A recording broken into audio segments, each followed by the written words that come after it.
into the battlefield. And for the commanders on both sides, there was now a new challenge: to blind the enemy.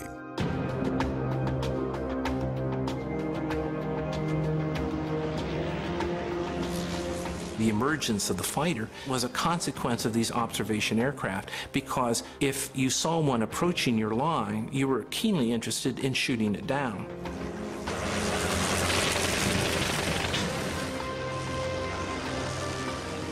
The fighter was developed in order to accompany an observing aeroplane, so the roles of the two aircraft did split.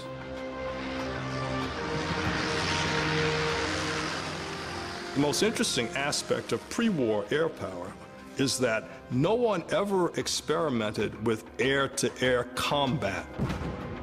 The only time the British had tried it, they had put a very sizable 1 or 2 pounder gun on the plane, and when the gun fired, the plane went backwards and dropped 500 feet. That obviously was not going to play out.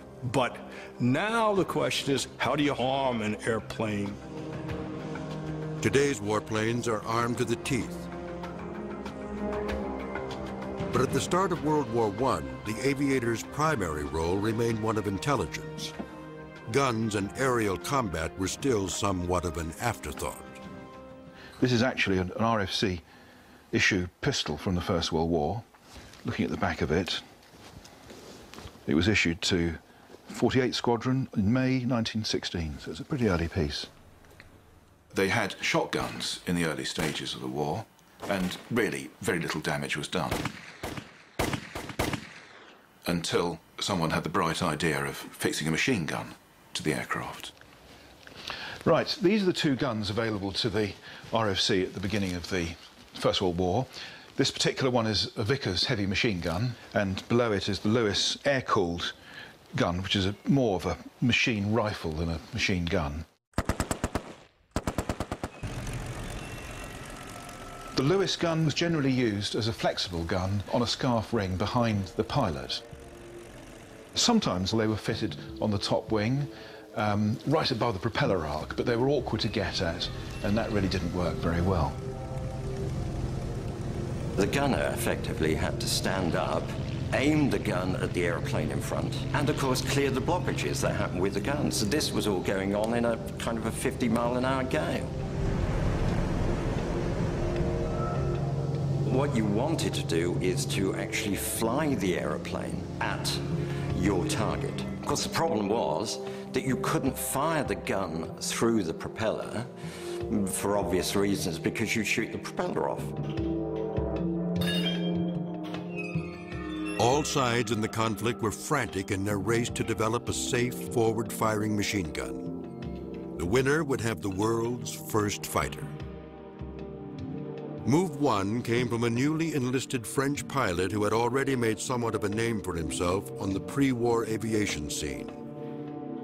The birth of the fighter plane occurs in the mind of a pre-war French aviator, Roland Garros, an intensely patriotic Frenchman who didn't like the idea of his country having been invaded by the Germans. And he took it upon himself to find a way to seek revenge in the air. Garros got his mechanic to attach metal plates to the back of a propeller, precisely in the firing line of a machine gun that would be rigidly fixed to his plane. When the gun fired, if you were lucky, the bullet went through the propeller disc without hitting the propeller, and if it didn't, it hit the deflector plate and got deflected out of the way.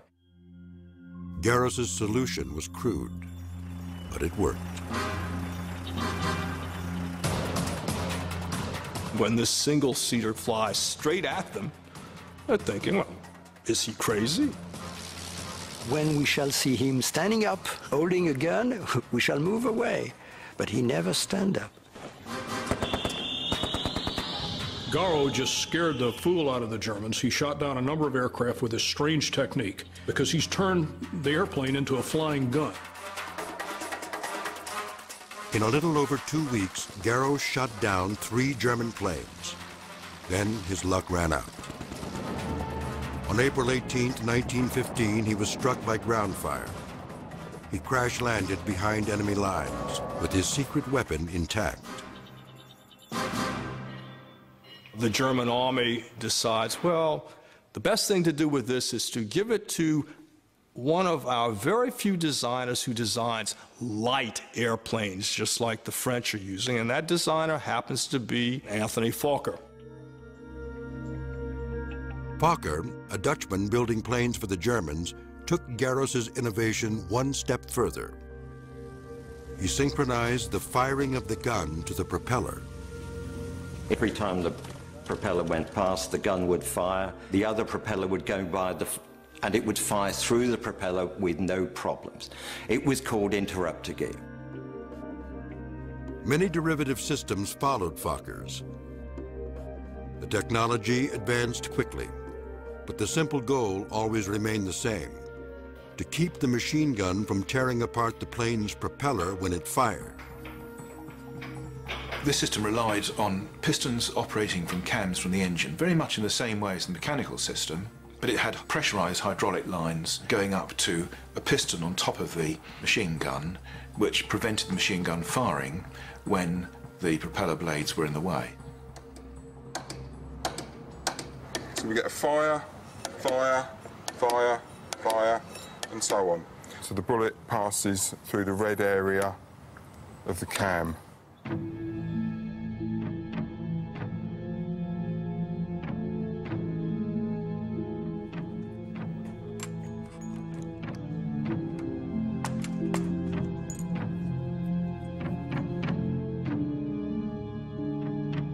The interrupter mechanism required split-second precision and extreme fine-tuning. Getting it right was a matter of life or death.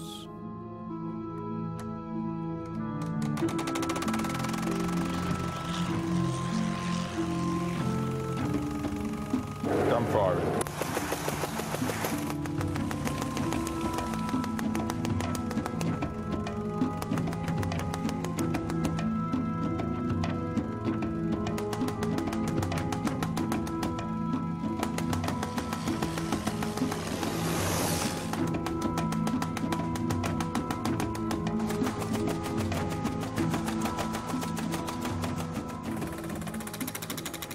With Fokker's interrupter gear, the Germans won the race for the world's first fighter. Called the Fokker E-1, it was a monoplane nicknamed the Eindecker. Throughout the summer of 1915, it created havoc in the skies above northern France. The period was known as the Fokker Scourge. These are the first, in a sense, fighter planes, because they have a synchronized machine gun, forward firing, and the air war begins. In the so-called Fokker Scourge, they make it very difficult for the French and the British to conduct aerial reconnaissance. It proved very, very effective, and they completely dominated warfare for a few weeks or months until our own system had been developed.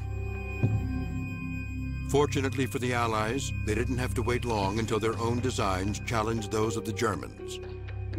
The Eindecker had the initial advantage of the interrupter mechanism gun, but other than that, it was not a good plane.